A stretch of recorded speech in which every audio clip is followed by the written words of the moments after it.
네, 오늘은 그리스도인이라 일코듬을 받게 되었더라라는 제목으로 함께 말씀을 나누고자 합니다. 여러분, 오래전에 한번 제가 이런 개념에 대해서 나눈 적이 있었는데요. 과거의 고대 헬라인들은 이 시간을 가지고 두 가지 개념을 동시에 같이 사용했다라고 전해집니다. 하나는 이 크로노스라고 하는 시간의 개념인데요. 이 의미는 일반적으로 우리가 생각하는 그냥 물리적인 시간을 말해요. 그래서 이 시간은 24시간으로 구성되어 있고 그저 우리가 아는 것처럼 일정하게 흘러가는 시간을 의미한다는 것입니다. 그러나 이와는 다르게 또 한 가지의 시간을 이들은 갖고 있었는데요. 이는 카이로스라고 하는 시간의 개념인 거예요. 누군가는 이 카이로스라는 개념을 이렇게 설명을 하는데, 크로노스의 시간 속에서 마치 낚싯대를 가져와서 건져내는 시간이다라는 표현을 하기도 합니다. 그러니까 좀 쉽게 저희들 방식으로 얘기하면 이런 거예요. 여러분, 이스라엘 백성들이 홍해 앞에 섰던 장면을 한번 떠올려 보시면 어떨까요? 이들의 크로노스의 시간, 현재의 시간에 봤을 땐 지금 막막한 상황이죠. 그냥 홍해 앞에 더 이상 갈 곳이 없는 절망이지 않습니까? 왜냐하면 이것이 보이는 전부이기 때문인 거예요. 그 시간인 것입니다. 그래서 그들은 불평하고 원망하게 되는 것이죠. 그러나 만일 그 누군가 바로 이 크로노스의 시간 가운데에서도 카이로스의 시선으로 마치 이 시간 가운데 낚싯대로 건져 나와 하나님의 카이로스 시간으로 이 현상을 본다면 어떤 일이 일어날 것일까요? 우리는 보이는 것은 가로막힌 홍해가 전부처럼 보이고 그것에 불과하지만 하나님의 시선으로 바라보면 홍해는 더 이상 막혀있는 곳이 아니라 오히려 이 이스라엘 백성들을 살게 하는 출구가 되고 또 구원의 통로가 되고, 물리적으로는 같은 크로노스라고 하는 시간대에 존재하지만 하나님을 믿는 자들은 이제 다른 시간을 살게 되는 그 은혜를 경험할 수 있다는 것입니다. 이것이 바로 카이로스라는 개념이에요. 그래서 누군가 예수님에 대해서도 이런 얘기를 하더라고요. 우리 주님이 이 땅 가운데 머무른 이 시간이야말로 크로노스의 시간을 지나가서 카이로스의 시간 안에 사신 분이다 라는 표현을 합니다. 같은 시간에 살다가도 우리 주님은 하나님의 시간 안에 사신 분이셨기 때문이라는 것이죠. 여러분, 그래서 이것이 좀 다른 먼 얘기 같다면 우리도 언제 느낄 수 있냐면요, 대표적으로 우리가 장례 예배 드릴 때 좀 느낄 수 있어요. 여러분, 우리의 눈으로 지금 돌아가신 고인 어떻습니까? 물리적인 시간 안에서는 끝이죠. 죽음이죠. 더 이상 만날 수 없는 안타까운 상황입니다. 절망적인 상황입니다. 그러나 그럼에도 우리가 믿는 우리는 어떻습니까? 고인이 된, 그래서 볼 수 없는 상황이라 할지라도 우리가 유족들과 함께 찬양할 수 있는 이유는 우리에게는 이 카이로스, 이 세상이 아니라 영원함을 볼 수 있는 눈이 있잖아요. 그래서 만일 이 세상처럼 영원함을 보지 못한다면, 크로노스가 전부라면 저희는 슬퍼해야죠. 통곡해야죠. 안타까워해야죠. 그러나 남들이 보지 못하는 카이로스의 눈이 있기에 우리는 찬양으로 또 기다릴 수 있는 그 믿음의 신앙이 우리에게 있다는 것입니다. 여러분, 그래서 실제로 에베소서 5장 16절에 보면 우리가 잘 아는 구절이 있거든요. 때가 악하니라 세월을 맞죠? 네, 세월을 아끼라 때가 악하니라 라고 하는 그 구절 기억나십니까? 여러분, 여기서 이 때라고 하는 것은 그래서 크로노스의 시간을 말하는 게 아니에요. 시간이 얼마나 빠른지 아냐? 시간 없으니까 너희가 바쁘게 최선을 다해서 살아야지, 그 말을 하는 것이 아니라 바로 카이로스의 시간을 말하고 있는 것입니다. 다시 말하면 이 때가 얼마나 악한지 알지 않느냐? 그러면 너는 그럴수록 더더욱 카이로스의 인생을 살아야 한다. 세상의 기준과 목적이 아니라 세월을 아끼라, 이 때가 악하기에 그 시간에서 낚싯대처럼 건져 나와 하나님의 뜻이 무엇인지, 하나님이 이루시고자 하는 그 뜻이 무엇인지를 알아 나아가는 인생, 이것이 바로 우리의 고백이 되어야 됨을 말씀하고 있는 것입니다. 여러분, 이것이 바로 자녀들을 향한 우리 주님의 마음이라는 거예요. 그것을 말씀을 통해 우리에게 전해주고 있다는 것입니다. 여러분, 그렇다면 우리가 지금 예배를 드리고 있는데요, 여러분은 이 크로노스와 카이로스, 어느 시간 이 예배는 거기에 해당되는 것일까요? 동일하게 우리는 바라볼 곳이 있다는 것이죠. 그리고 그 답은 바로 크로노스가 아니라 바로 카이로스의 신앙으로 나아갈 때 이 자리는 바로 예배가 될 줄로 믿습니다. 여러분, 그래서요, 우리는 이 시간 좀 바라야 돼요. 하나님, 이 예배 가운데 우리의 눈을 열어주셔서 단지 눈에 보이는 현상이 아니라 이 예배, 이 말씀을 통한 하나님의 시간, 하나님의 카이로스를 보는 자 되게 하여 주시옵소서. 우리가 이 마음을 다해서 나아가고 구할 때 저는 믿습니다. 하나님께서 여러분과 저의 눈을 열어주셔서, 여러분 이게 영안이 열리는 거잖아요. 이 땅이 아니라 하나님의 뜻과 그 예배자로 나아가는 여러분과 제가 되기를 주의 이름으로 축복합니다. 여러분, 그런 의미에서 오늘 말씀을 좀 보면은요, 바로 이 카이로스의 인생으로 살았던 사람들을 소개하고 있는데, 실제로 이 사람들이 우리에게 의미가 있는 것은 물론 이들이 바로 우리와 같은 그리스도인들이었다라는 기록을 갖고 있기에도 의미가 있지만, 사실 그 호칭은요, 이들 스스로가 부른 호칭이 아니라 세상이 불러준 이름이었다. 그래서 이것은 너무나 특별한 의미가 있다는 것입니다. 저들이야말로 그리스도인들이다 라고 하는 세상이 이들을 향해 불러준 이름이었기 때문에 굉장히 특별하다는 것입니다. 여러분, 따라서 이것을 우리가 기억한다면 이 그리스도인이라는 말이요, 이것은 사람들이 묻잖아요. 여러분 종교가 뭡니까? 당신의 종교가 뭡니까? 저는 그리스도인입니다 라고 하는 어떤 종교에 대한 대답 정도가 아니라, 이런 차원이 아니라 세상이 인정한 너무나 영광스럽고 고귀한 이름이 바로 그리스도인이라는 것을 저희는 기억해야 된다는 거예요. 여러분, 그런 의미로 옆에 분들한테 한번 물어보시겠어요?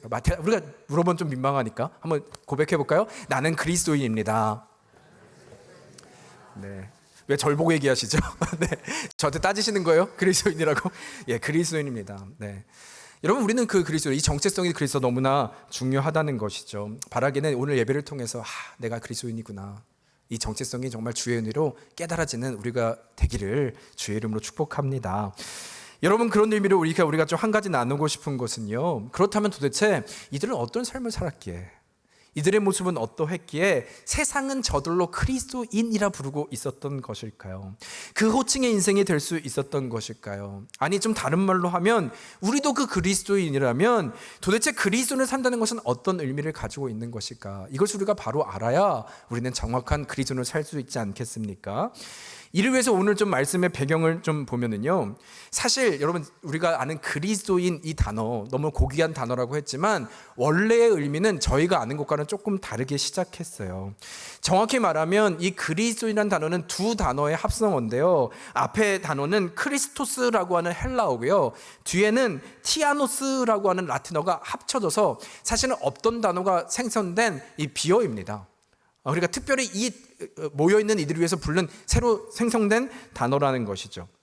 그런데 이때 이 뒤에 있는 티아노스라고 하는 단어의 뜻이 어떤 의미를 갖고 있냐면 어떤 경멸과 조롱의 의미가 있었던 거예요. 그러니까 예를 들면 이런 것이죠. 저들은 그리스도인이라 부를 때 어떤 뉘앙스냐면, 저들 그리스도의 무리들, 저 그리스도의 일당들, 우리 말로 좀 한국말로 보면 예수쟁이들, 뭐 이런 표현들, 좀 비하해서 말하는 그런 말이 있잖아요. 그게 처음에 그리스도인으로 불러졌던 말이라는 거예요. 예, 별로 기분이 안 좋으시죠? 네, 그랬다는 거예요. 그런데 놀라운 것은 그렇게 조롱받던 이름들이요, 시간이 흐르고 무시와 조롱을 받던 이들이 이제는 안디옥 교회가 생기고 안디옥 교회의 교인으로 살아가기 시작할 때 더 이상 조롱과 경멸의 호칭이 아니라 이제 말씀드린 존귀한 호칭으로 바뀌게 되었다는 것입니다. 오히려 조롱받던 이들이 세상에 영향력을 끼치게 된 이들로, 이런 사람들의 시선을 바꾸고 그 은혜를 끼쳤던 이들이 바로 그리스도인들이 되었음을 지금 성경이 기록하고 있는 거예요. 여러분, 그렇다면 이것이 어떻게 가능했던 것일까요? 그렇다면 이제는 우리가 한 가지 이 안디옥 교회 성도들의 모습을 살펴봐야 되는데, 사실은 그 답은요 21절에 다 나와 있어요. 오늘은 21절을 나눌 건데요, 한번 그런 의미에서 21절 바로 우리의 정체성입니다. 함께 같이 읽어볼까요? 시작. 주의 손이 그들과 함께 하심에 수많은 사람들이 믿고 주께 돌아오더라. 여러분, 사실 지금 이 구절을 좀 보면 딱 얼핏 보았을 때는 그냥 하나, 그리스도인들은 수많은 사람들이 믿고 주께 돌아온 이들이구나 라고 그냥 하나로 보일 수 있는데요, 사실 좀 구체적으로 따져보면 두 가지를 얘기하고 있습니다. 어떤 의미냐면 그들은 누구였느냐, 수많은 사람들이 믿은 자들이었다는 얘기고, 두 번째는 이 하나님을 믿게 된 자들이 다시 주께 돌아와 이 믿음으로 살아낸 자들임을 말하고 있다는 것입니다. 그러니까 정리하면 저들은 주를 믿은 자들이 되었을 뿐만 아니라 이제는 믿었기에 동시에 주께 돌아와 공동체로 하나님을 아는 자로 이전의 모습과는 돌아선 자로 살아나게 되었을 때 세상은 그들로 그리스도인이라 불러졌다라고 말을 하고 있는 것이죠. 그 결과를 말하고 있는 것입니다. 여러분, 따라서 그렇다면 이 의미를 저희는 이제부터 좀 봐야 되는데요. 첫 번째 말하는 것, 제가 뭐라 그랬어요? 그리스도인들은 하나님을 믿는 공동체, 즉 하나님을 바라보는 공동체임을 정확히 기록하고 있다는 것이죠. 여러분, 그래서 다시 한번 좀 19절과 20절을 보면 이 의미가 무엇인지 구체적으로 나와 있는데요. 제가 19절을 읽을게요. 그때에 스데반의 일로 일어난 환란으로 말미암아 흩어진 자들이 베니게와 구브로와 안디옥까지 이르러 유대인에게만 말씀을 전하는데, 같이 한번 읽어볼까요? 시작. 그 중에 구브로와 구레네 몇 사람이 안디옥에 이르러 헬라인에게도 말하여 주 예수를 전파하니. 여러분, 지금 이 말씀에 보면 그냥 흘러나오는 그 서사 같지만 두 가지를 좀 볼 수 있습니다. 첫 번째는 배경인데요. 처음에 말씀이 이렇게 시작하죠. 그때에 스데반의 일로 일어난 환란으로 말미암아. 여러분, 이것은 우리가 지난 사도행전을 통해서 계속 보았던 내용입니다. 교회가 함께 성령의 은혜로 마가다락방에 성령이 임하고 교회가 시작됐어요. 그것을 예루살렘 교회라고 했습니다. 그런데 하나님의 역사가 있었지만 이제 스데반이 순교를 당한 이후에 교회의 상황은 완전히 달라졌죠. 박해를 당하기 시작하고 환란을 당하기 시작하고 핍박이 시작하게 된 것, 그것이 교회가 예루살렘 교회의 모습이었고, 그 결과 모든 사람들은 다 흩어지게 된 상황을 얘기하고 있는 것입니다.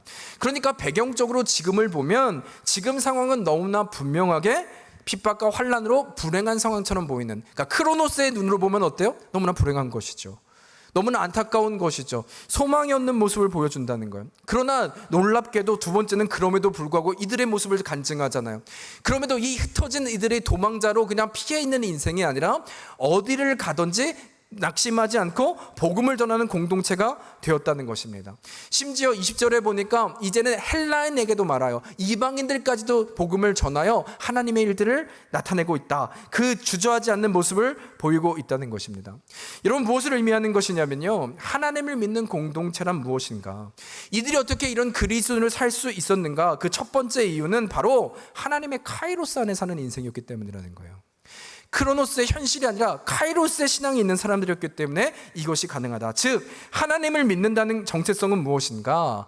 여러분, 단순히 교회에 모여서 예배를 드렸기 때문에 그리스도인이 아니라 실제의 삶 가운데 크로노스를 뛰어넘어 카이로스의 인생, 하나님이 다스리시는 주의 백성으로 살아내는 이들이 바로 그 믿음으로 하나님의 시선으로 살아가는 그리스도인임을 말하고 있다는 사실인 것이죠. 그 인생을 말한다는 것이죠. 여러분, 그래서 지금도 보면요, 실제로 배경을 보면 저희는 다 알잖아요. 로마 시대, 로마의 통치를 받던 시대에 지금 일어났던 일이잖아요. 이것이 의미하는 것은 눈에 보이는 크로노스로 보면 여러분, 그 당시 로마의 영향력 아래서 모든 사람들이 이 땅에서 주라 부를 수 있는 존재는 한 명밖에 없었어요. 그것은 바로 로마의 황제였습니다. 시저였습니다. 그의 이름만을 주라고 부를 수 있었다는 것이죠. 그래서 여러분, 우리가 지금 복음에서 이게 말씀에 사용하는 복음이란 단어 있잖아요. 이것의 유래는 우리가 먼저 사용한 것이 아니라 사실은 로마 황제의 언어였어요. 그러니까 황제가 말한 것이, 복음의 뜻은 굿뉴스잖아요. 좋은 소식. 로마 황제가 말한 것이 복음이고, 또 두 번째, 로마 황제가 아들을 낳잖아요. 그러니까 대가 끊기지 않잖아요. 이것을 복음이라고 불렀던 거예요. 그것을 나중에 우리는 진짜 복음, 이 의미를 가져와서 이제는 그 복음으로 우리가 쓰인 것이죠. 따라서 그 당시 크로노스인 이 세계관에서는 결코 다른 주님, 다른 복음은 상상할 수도 없었다는 것입니다. 또한 여러분, 이것이 의미하는 것은요, 그 당시 로마라고 하는 것은 로마 전이 그리스였잖아요. 로마의 나라가 있었음에도 불구하고 여전히 그리스 헬라 문화가 그 당시의 문화의 전체를 차지하고 있었거든요. 여러분, 헬라 문화라고 하는 것의 특징은 뭐냐면 수많은 지금의 신전들 있죠. 이게 다 헬라 문화예요. 그래서 신하면 뭐 여러 수많은 신들이 있는데 우리가 뭐 즐겨 마시는 드링크 중에 바카스 있죠, 여러분. 바카스. 그것도 신이에요, 신. 네. 그래서 마시지 말라는 게 아니라 신이라고요, 그냥. 네. 뭐 한 게임 더 뭐 뭔지 모르겠지만 하여튼 그 바카스. 그래서 신전이 있다는 것은 여러분 무엇을 말하는 것이냐면, 그 당시 우리가 부유해지기 위해서는 그 당시 문화가, 헬라 문화가 부요해지기 위해서는 신전 안에서 성행위를 통하여 그것이 신을 즐겁게 한다고 믿었어요.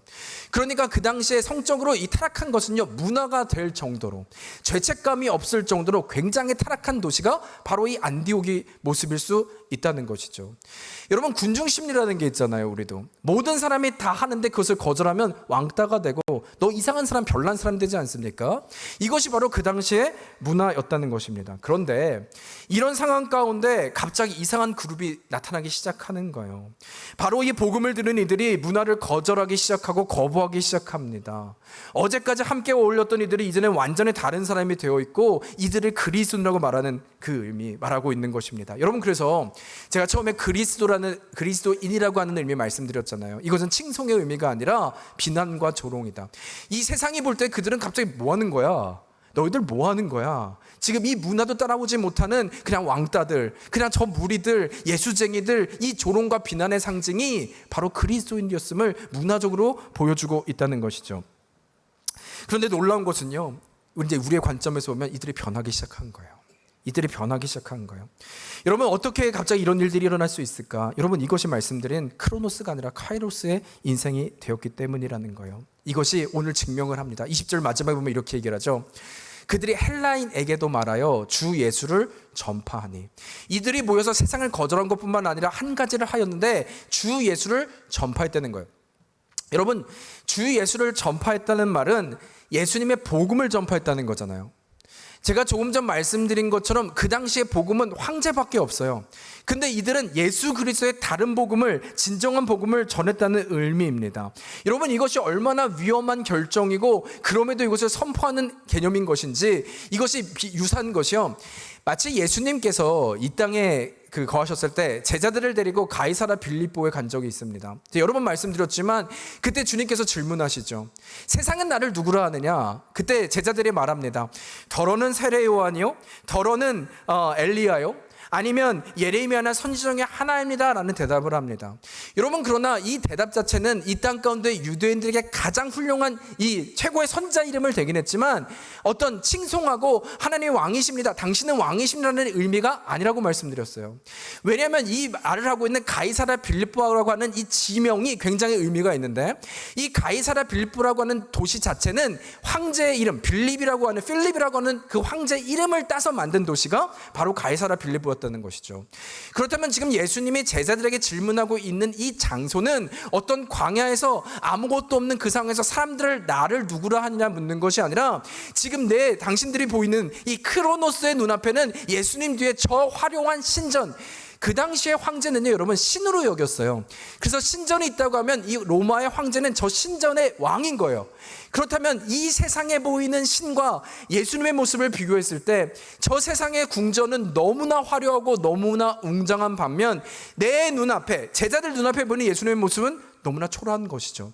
이런 배경 앞에서 예수님이 질문하는 거예요. 이때 더러는 세례 요한, 더러는 엘리야, 더러는 예레미야나 모세나 훌륭한 선지자입니다. 여러분, 이 말은 당신은 아무리 높은, 아무리 훌륭한 선지자라 할지라도 저 뒤에 신전과 비교했을 때는 아니라는 거예요.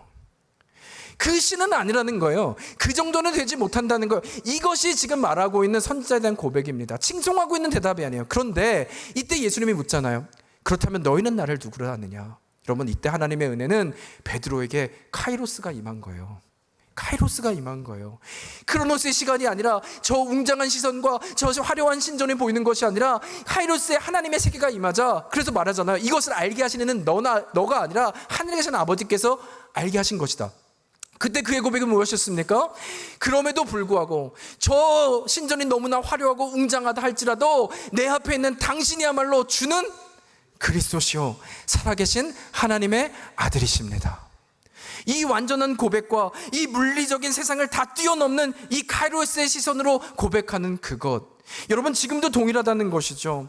지금 이들이 예수님을 전하고 있다는 것은, 이 복음을 전했다는 것은 그 당시 말씀드린 대로 이 황제밖에 복음은 없었어요. 그러나 이 세상과 반하는 이것 어떻게 가능한 것인가? 이들은 하나님의 은혜로 크로노스의 시간이 아니라 카이로스의 시간을 살게 된 존재라는 것이죠. 여러분, 그래서 우리의 신앙은요, 우리의 힘으로 안 돼요. 우리의 힘으로 카이로스를 볼 수 없어요. 베드로가 하나님의 은혜로 카이로스를 보아 주는 그리스도시요 살아계신 하나님의 아들이심을 고백한 것처럼 여러분 우리도 그 신앙의 고백이 우리의 힘으로 되던가요? 하나님이 믿음을 주셔야 되는 것입니다. 또 이 고백이 있습니까? 하나님이 우리에게 은혜를 주신 줄 믿습니다. 그래서 그리스도는 누구냐? 이 하나님의 은혜를 얻은 카이로스의 인생으로 살아가는 이들이 바로 그리스도인들을 말하고 있는 것이죠. 여러분, 그래서 실제로 그 결과도 보면 세상적으로 보면 지금 이 상황이요, 이들의 인생을 보세요. 여러분, 예수를 믿었더니 지금 이 크로노스의 또 시선으로 보면 낭패지 않습니까? 너무 우리가 성경을 많이 봐서 은혜로 보지만 여러분, 우리 인생 교회를 다녔는데요, 여러분이 오늘 출석했잖아요. 갑자기 그 경찰들이 들어와가지고 여러분의 집을 다 폭격하고 우리가 도망자가 된 거예요. 크로노스의 시선으로 보면 여러분, 우린 불행이 시작된 겁니다. 고난이 시작된 겁니다. 행복하지 않습니다. 여러분, 그래서 이 교회는 혼란을 당하고 스데반 집사는 순교를 당하고 다 뿔뿔이 흐트러지기 시작한 이 현실, 믿음의 결과가 이거라면 여러분, 이것처럼 낭패가 어디 있겠습니까? 이게 현실이에요. 마치 그래서 여러분, 오래전에 예수님께서 십자가를 지실 때 한번 생각해 보세요. 예수님이 금요일에 십자가를 지셨잖아요. 우리 성금요일. 근데 그 전 주일을 종려주일이라고 부르잖아요. 종려주일이라 하면 종려가지를 들고 예수님이 예루살렘 성에 들어가실 때 호산나 다윗의 자손이 온 무리들이 칭송했던 그 날을 말하지 않습니까? 여러분들 이해가 되세요? 그로부터 5일 뒤에 이들은 예수님께 침을 뱉고 채찍질을 하고 돌을 뱉고 막 비난을 했다는 거예요. 하루아침에 사람이 변했다는 것입니다. 여러분, 이게 뭘 의미하는 거냐면 바로 이 크로노스를 얘기하는 거예요. 현실적인 걸 얘기하는 거예요. 이 이유죠. 왜냐하면 이들이 원했던 메시아는 누구냐면, 이 메시아가 이 땅 가운데 하면 우리를 부욕해 하고 우리의 나라를 되찾게 하고 내가 잘 보이면 잘하면 우의정 좌의정 이 자리를 줄 줄 아는 메시아를 원했거든요. 그래서 예수님을 열심히 따랐는데 예수님이 가까이서 보니까 이제 시간이 계속 갔는데도 우리 주님은 전혀 그것은 관심이 없어 보이는 거예요. 그러더니 이제는 하는 말이 자기가 죽기 위해서 왔다는 거예요. 전혀 우리의 기대한 메시아의 모습과 너무나 다른 것입니다. 게다가 이 주님과 같이 있다가는 잘못했다간 공범까지 몰리게 생겼어요. 낭패 보게 생겼어요. 그럼 어떻게 해야 돼요? 떠나야죠. 아니, 더 돌을 들고 나를 배신한 저 예수, 내 뜻과 내 메시아와 다른 저 예수 돌로 쳐 죽여야 되는 것입니다. 이것이 바로 이 크로노스의 인생, 세상에 살아가는 방법이었다는 거예요. 이들의 세계관이었다는 것입니다. 여러분, 지금 우리도 현실적으로 보세요. 이 세상에 말하는 크로노스의 세상, 여러분, 우리가 이 주일에 이 자리에 앉아 있는 것도 세상에 볼 때는 예수쟁이죠. 쉽게 말하면 예수쟁이. 왜 이러고 있냐는 거예요. 왜 이 귀한 시간에 당신들은 이 시간을 내어 이렇게 예배를 드리고 있는, 낭비지 않습니까? 조금 더 일해야죠. 조금 더 우리가 성공해서 나가야죠. 돈이 더 중요하지 않습니까? 그런데 이것과 반하는 길에 가고 있다면 우리는 낭패의 시간을, 세상의 눈으로는 낭패의 시간 낭비하고 있는 것입니다. 비웃음거리가 될 수 있는 것입니다. 지금 그 얘기를 하고 있는 것이죠. 그런데 놀라운 것은, 그렇다면 이들은 무엇으로 가능했는가? 이 모든 은혜는 여러분, 그리스도인이 누구인가? 바로 하나님을 바라보는 자들이 그리스도인. 이 카이로스의 인생을 살게 된 이들이 그리스도인. 저 세상 로마 황제와 비교했을 때 비록 우리 주님은 너무나 초라하고 힘없이 죽음을 당하는 그런 존재라 할지라도, 아니 심지어 이로 인해서 우리는 핍박을 당하고 조롱을 당하고 비난을 당한다 할지라도 우리 주님이 나에게 은혜 주심을 믿기에, 우리 아까 찬양했죠. 나 같은 죄인 살리신 하나님의 은혜로 있을 데 없는 자. 여러분, 우리가 있을 때 원수된 우리가 무슨 은혜로 이 자리에 있게 되었습니까? 이것을 기억하는 우리들, 은혜를 기억하는 우리에게 우리는 이 땅이 아니라 이 믿음을 주신 카이로스 인생으로 살 수밖에 없는 것입니다. 그래서 우리는 고백하는 거예요. 그럼에도 불구하고 주는 그리스도시요 살아계신 하나님의 아들이십니다. 이 세상의 기준이 아니라, 비록 세상에 살지만 그래서 우리는 여러분 세상을 뛰어넘는 인생이 되는 거고요. 이 세상과는 고난이 있습니까? 어려움이 있습니까? 이해 안 되는 일이 있습니까? 그럼에도 이 카이로스를 본다면요. 그래서 우리의 정체성은요, 여러분, 기독교의 그 정체성, 그리스도인의 정체성 이런 거예요. 우리의 과거, 하나님의 은혜로 있을 데 없는 자를 보니까 내가 한 게 없고 모든 순간 하나님의 은혜로 이 자리까지 왔잖아요. 여러분, 그게 보이십니까? 믿으십니까? 그래서 우리가 이 자리에 그리스도인이 되었고 나아가게 됐잖아요. 여러분, 우리가 한 게 뭐 있어요? 우리는 자꾸 우리가 반항만 했죠. 근데 하나님은 그래도 우리를 인도하셨잖아요. 그렇다면 이스라엘 백성을 생각하시면 돼요. 그가 뭐 했어요? 홍해 앞에서 불평하고 원망하고 광야에서 그 똑같은 일을 했잖아요. 그럼에도 하나님이 인도해 주신 과거가 있잖아요. 그리스도는 무엇이냐? 그 과거를 믿는 거예요. 이 과거를 믿으면 뭘 소망하게 되냐면 미래를 소망하게 됩니다. 여러분, 그래서 믿음은 뭐라 그래요? 바라는 것들의 실상. 여러분, 이게 놀라운 거예요. 믿음은 바라는 건 일어나지 않은 거예요. 그렇죠? 근데 그것을 믿는 거예요. 오늘을 그 믿음으로 살아내는 거예요. 이것이야말로 카이로스 인생을 말하는 것이죠. 이것이야말로 그리스도인을 말하는 것이죠. 그렇다면 여러분, 현재는 어떻게 사는 걸까요? 현재는 하나님이 어떻게 인도하신다고? 그럼 난 대강대강 살아도 인도하시겠다, 이게 아니라 과거에 하나님이 이루심을 믿기에 바라는 것이 오늘이 된다면 이 믿음으로 오늘을 충성되어 살아가는 것이 바로 그리스도인의 모습이라는 것이죠. 진짜 믿음으로 해서 오늘을 우리는 최선을 사는 것입니다. 무엇으로? 믿음으로. 바라는 것의 실상으로, 실제로 그것이 일어나는 것을 믿음으로 나아가는 것, 이것이 바로 그리스도인들의 모습이라는 것이죠. 여러분, 그런 의미로 제가 시작하면서 우리 그리스도인입니다 인사를 했지만 바라게 되는 현실의 상황이 있잖아요. 하나님은 왜 이 그리스도인으로 불리게 하셨을까? 우리에게 주시는 메시지는 뭘까? 여러분, 이 땅을, 온 우주를 다스리시는 그 하나님, 그 카이로스를 보게 하시는 하나님 믿고 나아갈 때 우리는 세상을 이길 수 있다는 것입니다. 그것은 구별된 인생인 거예요.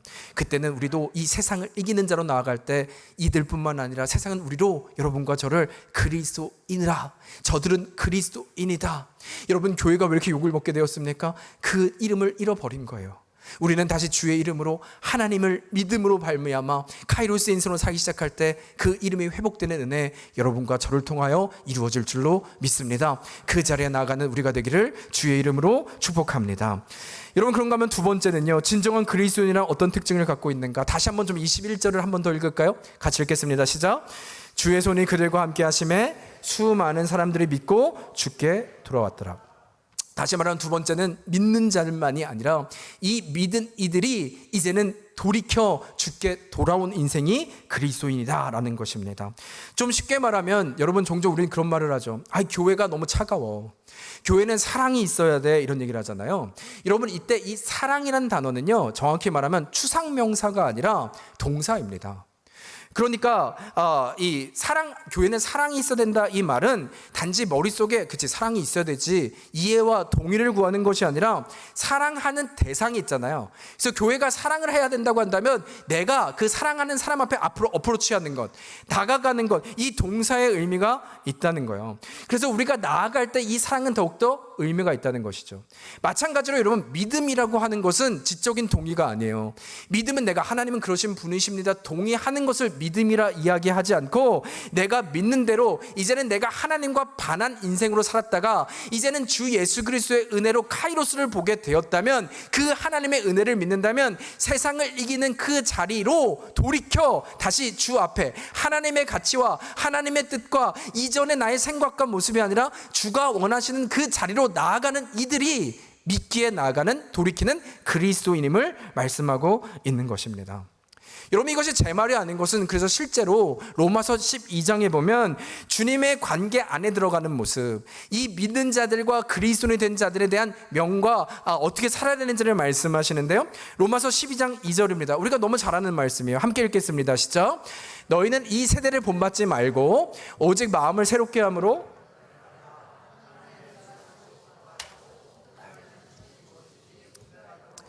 아멘. 여러분, 너무나 분명하게 얘기하시죠. 너희는 하나님을 믿었게 되었다, 이 말씀하시는 인생이 아니라 하나님이 우리로 원하시는 인생은 머리의 동의가 아니라 세대를 본받지 않는 인생이고 오직 마음을 새롭게 함으로 변화를 받는 인생이고, 그리하여 하나님의 선하시고 기뻐하시고 온전한 뜻이 무엇인지 분별하는 인생이야말로 바로 믿는 인생, 그리스도의 인생임을 얘기하고 있는 것입니다. 여러분, 그래서 지금도 이 안디옥의 상황을 보면요, 이 안디옥에 부흥이 있고 은혜가 있다고 된다고 하자 예루살렘 교회에서 바나바를 파송해요. 좀 확인해 보라는 것이죠. 이게 뭔지. 그런데 거기서 갈 때 바나바가 그냥 간 것이 아니라 한 가지 특징한 일을 오늘 본문에 보면 말을 하는데 25절과 26절이거든요. 제가 읽겠습니다. 바나바가 사울을 찾으러 다소에 가서 만남에 안디옥에 데리고 와서 둘이 교회에 1년간 모여 있어 큰 무리를 가르쳤고 제자들이 안디옥에서 비로소 그리스도인이라 일컬음을 받게 되었더라. 여러분 지금 누구 이름이 등장해요 드디어? 사울이요. 사울. 여러분 사울은 9장에서 다메섹에서 만났던 사울도 기억하지만 유대인들을 가장 앞에서 핍박했던 사람이 청년 사울이었던 것이죠. 어떤 일이 있었냐면 9장에서 예수님을 만난 이후에 이제는 잠시 사라졌어요. 11장까지 사울의 이름은 사라졌습니다. 어디 갔냐? 예루살렘에 갔을 때 갑자기 막 열정이 일어나서 막 문제가 생긴 거예요. 그래서 예루살렘 교회에서 결정을 하기를 그를 다소로 이렇게 귀양시킨 겁니다. 좀 거기 가 있어. 그리고 무려 10년이 지났어요 지금. 네. 그리고 10년 만에 등장한 상황이에요. 근데 이 등장이 어떻게 됐느냐? 누구로 인해서 등장했어요? 바나바요. 여러분 바나바를 한번 생각해 보자는 거예요. 일반적으로 내 의지와 내 생각과 내 가치관이면요 저 10년간 떨어져 있는 바울을 찾을 이유가 없어요. 게다가 그를 데리고 왔을 때 칭찬받기보다 오히려 설명할 일이 더 많거든요. 왜냐하면 사람의 트라우마라고 하는 것은 여러분 시간이 지난다고 해결되던가요? 잊고 지내는데 다시 보면 그 옛날의 과거들이 쓴뿌리들이 나오잖아요. 유대인들을 박해하고 핍박하고 잡아다가 죽이고 우리 7 지사 중에 한 명이었던 스데반을 돌로 쳐서 앞에서 죽였던 사람이 바로 이 청년 사울이었다는 것이죠. 언수요. 우리 일제시대의 일본 군사요. 뭐 이런 거예요. 그가 나타났을 때 이것이 가능하겠냐? 공동체 가능하겠냐? 그런데 지금 바나바가 그 사울을 데려가고 있다는 것입니다. 여러분 무엇을 의미하는 것이냐면 지금 그리스도인으로 살아가기 시작할 때 모든 장벽을 뛰어넘는 거예요. 뛰어넘고 있다는 것입니다. 말씀드린 대로 바나바는 자기 생각이 아니라 주의 뜻대로 주가 말씀하신 그 자리로 나아가고 있다는 것이죠. 내 마음이 아니라 이 세대를 본받지 않기로 결정하고 이 세대의 상황은 사울은 제껴야 될 상황이고 제거해야 될 대상이지만 이 세대를 본받지 않기로 결정하고 오직 마음을 새롭게 하기로 결정하고 하나님의 선하시고 기뻐하신 뜻이 무엇인지를 묵상하기 시작할 때 그는 용기를 내어 하나님의 뜻 앞에 그 사울을 같이 초청하고 있는 것입니다. 놀라운 것은 이 순종 앞에 모든 장벽을 다 뛰어넘는 결과 이제부터 여러분 11장 이후로 바나바 이름은 사라지고 누구의 이름만 남아요? 사도행전에? 바울의 이름만 남죠. 이 한 명의 순종함과 마음을 새롭게 받음과 믿음이 머리가 아니라 순종함과 일어나 돌이키는 자리까지 갈 때 하나님의 이루 말할 수 없는 역사와 그 은혜로 여러분과 제가 있는 거예요. 이방인인 그 하나님의 역사가 시작된 것을 볼 수 있었다는 것이죠. 여러분 그런 의미로 우리의 신앙을 기억했으면 좋겠습니다. 우리의 믿음은요 결코 지적인 동의가 아니에요. 내가 하나님을 믿으니 무슨 구원을 받는 천국에 가는 티켓을 말하지 않습니다. 하나님의 나라는 하나님이 함께 하시는 곳이 천국인 줄 믿습니다.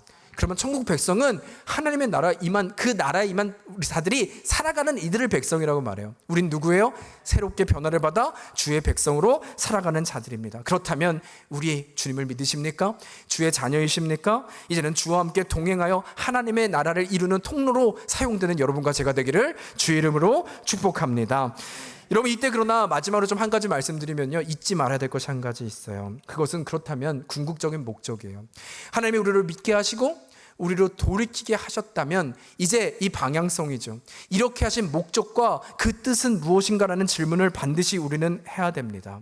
이를 위해서 우리가 이루고자 하는 하나님의 뜻은 무엇인가를 반드시 점검해야 한다는 것이죠. 이에 저희가 조금 전 로마서 12장 2절을 읽었지만 그 다음 절인 3절을 보면은요 궁극적인 목적이 무엇인지 그 방향성을 제시하고 있거든요. 여러분과 저 우리 그리스도인들에게 주신 말씀입니다. 3절 같이 읽겠습니다. 시작.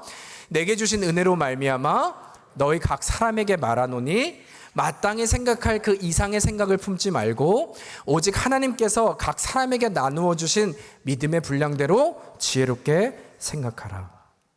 여러분 이 구절을 좀 잘 보셨으면 좋겠어요.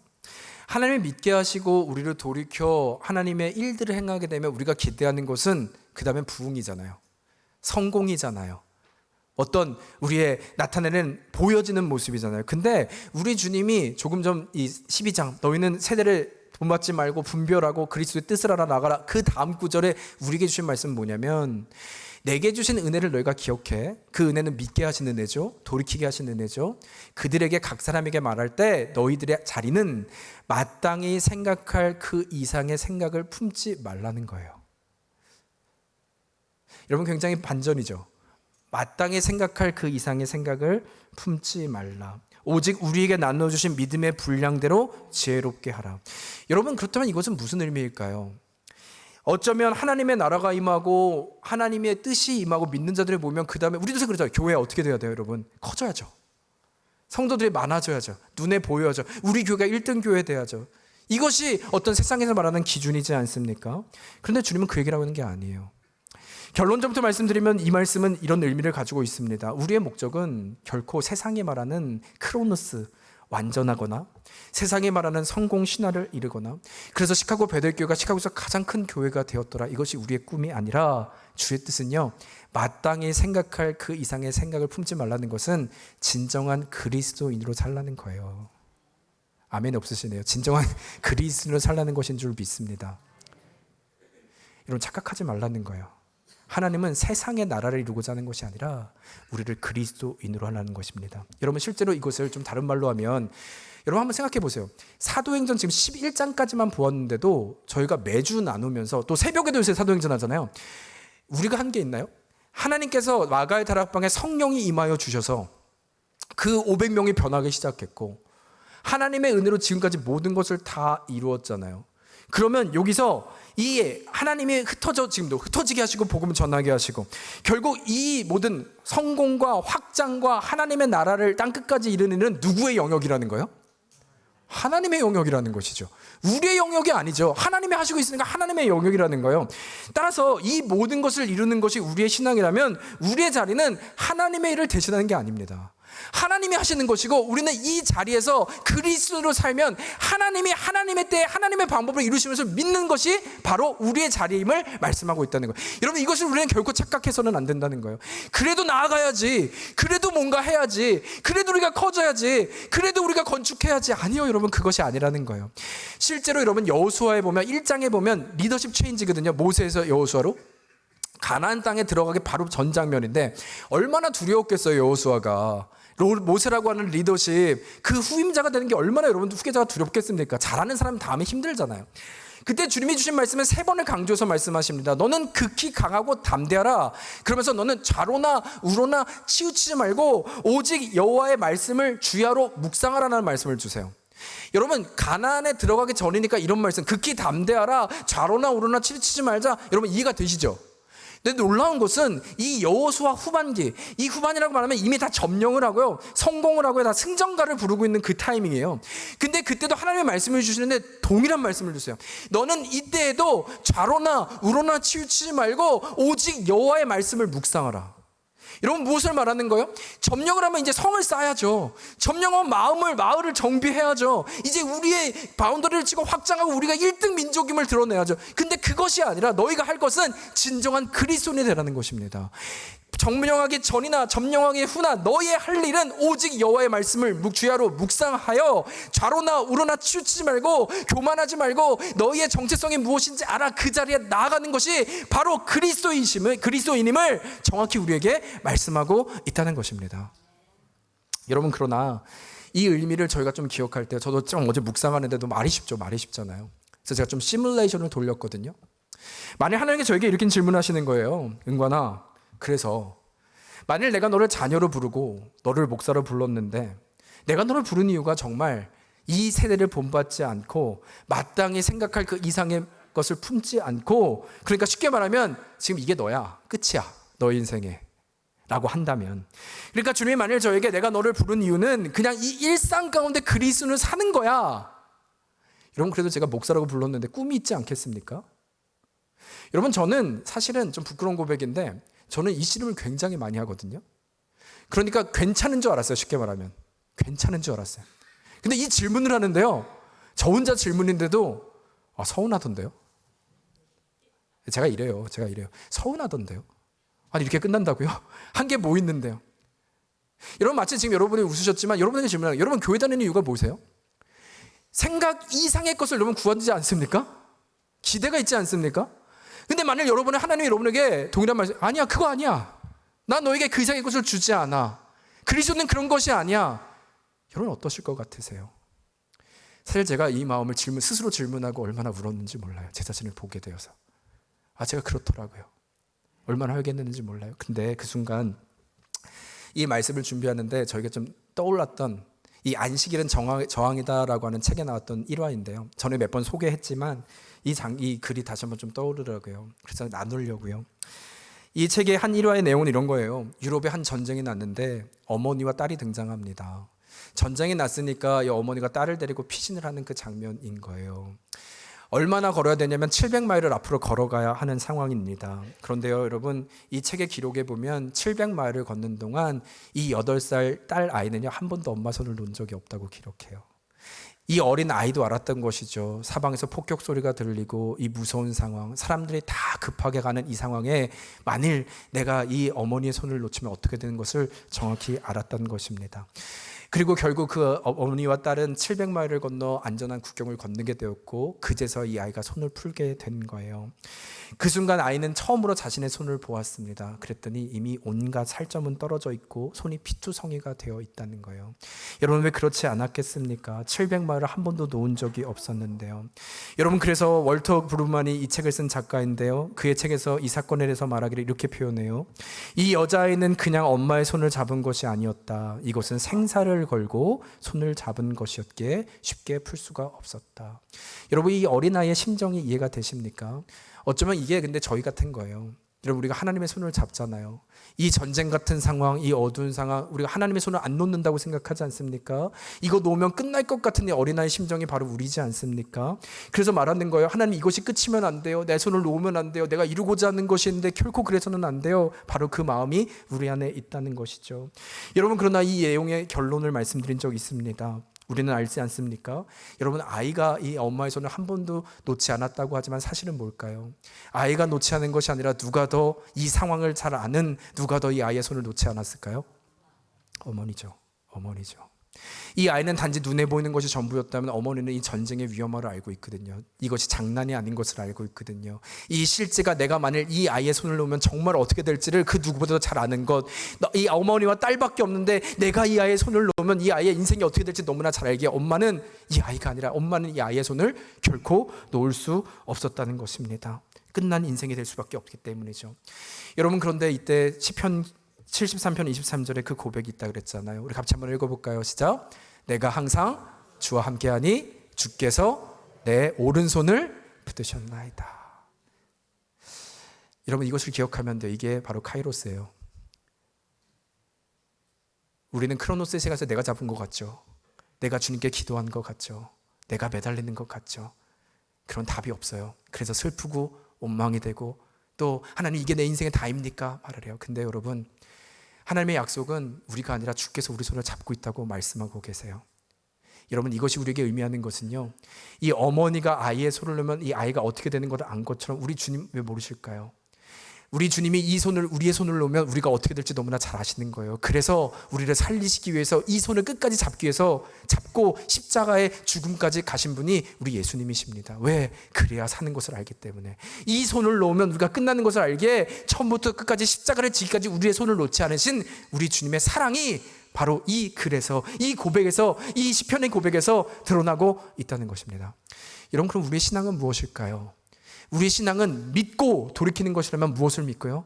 이 하나님의 사랑을 믿는 것입니다. 이 하나님은 우리의 손을 놓지 않는다는 것을 믿는 것입니다. 여러분, 이것을 믿으십니까? 여러분, 그러면 그 이상의 생각을 품지 않아도 되지 않을까요? 우리 하나님의 우리 삶 가운데 인도하심을 믿는다면 내가 성공하지 않아도 되지 않을까요? 그냥 제 일상이 목사로 이렇게 끝나도 되지 않을까요? 그냥 여러분, 우리가 기도하는 응답 받지 못해도 되지 않을까요? 선한 목자, 우리 찬양했잖아요. 선한 목자 하나님의 인도하심을 믿는다면 여러분 괜찮지 않을까요? 왜냐하면 하나님은 우리 손을 놓지 않으시니까, 영원까지 함께 하시니까, 그 하나님은 전능하시니까. 여러분, 이것을 믿는 것이 바로 신앙인 줄 믿습니다. 여러분, 그 신뢰요, 그로 인한 그리스도인으로 살아가는 이유요, 그리고 그 목적은 우리 다시 기억합시다. 성공 신화가 아니라 진정한 그리스도인으로 오늘도 좌로나 우로나 치우치지 않고 주 앞에 말씀을 묵상하며 그리스도로 살아가는 것에 있는 줄 믿습니다. 여러분, 이 믿음 뭐라고요? 우리가 머리로 지적인 동의가 아니라 세대를 구별하는 것이고 하나님보다 앞서지 않은 것이고 이 자리에서 나를 부르신 그 뜻 앞에서 오늘을 살아가는 이것인 줄 믿습니다. 바라기는 이번 한 주간 여러분 승리합시다. 한번 인사할까요? 주 안에서 승리합시다. 예, 그리스도인입니다. 그리스도인은 하나님이 우리의 손을 붙잡기 때문에 믿음으로 승리하는 이들입니다. 세상이 우리를 그리스도인으로 고백하게 되는 그 은혜, 여러분의 삶의 자리에서 흔적에서 발견하고 은혜를 누리시는 한 주가 되시기를 주의 이름으로 축복합니다. 여러분, 그런 의미로 우리 같이 함께 찬양할까요?